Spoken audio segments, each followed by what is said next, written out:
शहला जमाल इनका अपना कारोबार था, जिसमें दिन दुगनी और रात चुगनी तरक्की होती जा रही थी। पैसा आने के बावजूद उन्होंने अपना आबाई मोहल्ला न छोड़ा। हालांकि अब वो किसी भी महंगे इलाके में घर खरीद सकते थे। आज पानी फिर नहीं आया। उन्होंने घर में दाखिल होकर अपनी बीवी से पूछा। नहीं, बीवी ने खाना मेज पर रखते हुए कहा। अच्छा, पानी का टैंकर मंगवाता हूँ। उन्होंने ये कहकर खाना शुरू कर दिया। तवील लोड शेडिंग की वजह से उन्होंने बड़ा जनरेटर खरीद लिया था।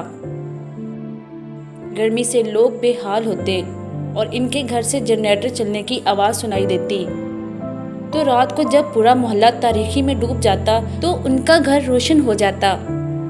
जब बिजली तवील अरसे के लिए गायब होती तो करीबी पड़ोसी फ्रिज में अपना गोश्त रखवाने आते ताकि खराब होने से बच जाए।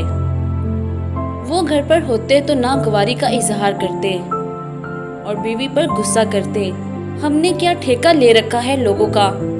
मेरा घर कोई फलाई इदारा नहीं जहां मैं लोगों की मदद करूं।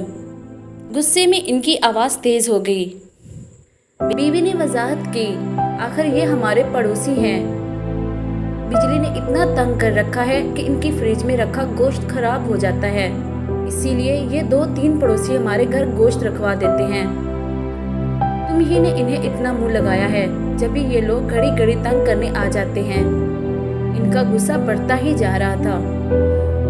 आखिर पड़ोसियों का भी कुछ हक होता है। हम इस तरह इनके काम आते हैं और जब आप रात गए देर से आते हो तो ये पड़ोसी खवातीन ही होती हैं जो मेरा दिल बहलाने के लिए मेरे पास बैठी रहती हैं, बीवी ने कहा। एक दिन उन्होंने पानी का टैंकर मंगवाया जिससे इनका पूरा टैंक भर गया। कुछ देर बाद पड़ोस के 2 खवातीन थोड़ा पानी लेने आ गई। बीवी ने खुश दिली से इन्हें पानी दे दिया। बीवी का ये अमल वो देख रहे थे। इस वक्त तो चुप रहे। बाद में बीवी से कहा, तुम्हारी ये खिदमत खल्क की आदत मुझे बिल्कुल पसंद नहीं है। मैं तो बस दुआ करती हूँ कि अल्लाह ने जिस तरह आपके रिज़्क में फराखी अता की है इसी तरह आपको फराख दिल भी बना दे। बीवी ने जवाब दिया। इनके पास बड़बड़ाने के सिवा कोई जवाब ना था। क्या बात है, गुस्से में लग रहे हैं? बीवी ने पूछा। वो अभी जुमा की नमाज पढ़कर घर ही आए थे। वो 5 वक्त के नमाजी थे और हज भी कर चुके थे। ये मोहल्ले के लोग भी बहुत अजीब हैं, मुझे बहुत सखी समझते हैं। कहते हैं कि पानी की जो नई लाइन आप अपने घर डलवा रहे हैं, अगर उसे मोहल्ले की मरकजी लाइन से मुंसलिक कर दें तो सबका भला हो जाएगा। हम सब आपको जिंदगी भर दुआएं देंगे। अब पैसा मैं लाऊं और फायदा सब उठाएं, उन्होंने नागवार लहजे में कहा। इसी वक्त इनकी छोटी बेटी कमरे में दाखिल हुई। बाबा, आप मुझे फराख दिली का जुमला बना दीजिए। फराख दिल इंसान को अल्लाह ताला पसंद करते हैं। उन्होंने जुमला बना दिया।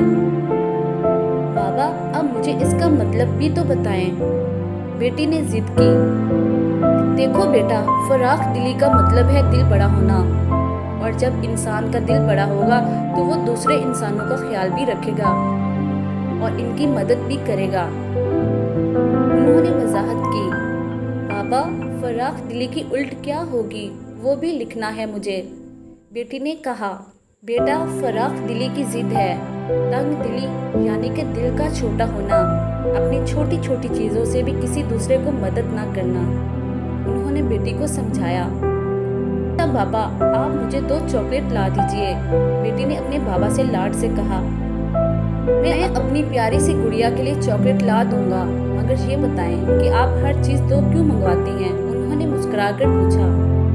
बाबा, एक मेरी चॉकलेट और एक मेरी सहेली की। मेरी उस्तानी कहती है मिल बांट कर खाना चाहिए। मिलजुल कर खाने में जो मज़ा है वो अकेले में नहीं। और अभी आपने फराख दिली और तंग दिली का फ़र्क बताया, तो मैं फराख दिल बनना चाहती हूँ, तंग दिल नहीं, बेटी ने जवाब दिया। उन्होंने बेटी को प्यार किया और घर से बाहर जाने लगे। आप इस धूप में चॉकलेट लेने जा रहे हैं, शाम को चले जाइएगा। बीवी ने इन्हें रोका।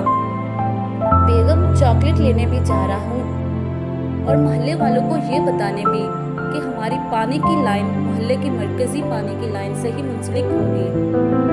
میں خود کو تنگ دل کے بجائے فراخ دل کہلانا چاہتا ہوں، انہوں نے مسکرا کر جواب دیا۔ بیوی نے سکون کا سانس لیا کہ اس کی دعائیں رنگ لے آئی۔ جو بات وہ اپنے شوہر کو نہ سمجھا سکی وہ پل بھر کی بیٹی نے سمجھا دی۔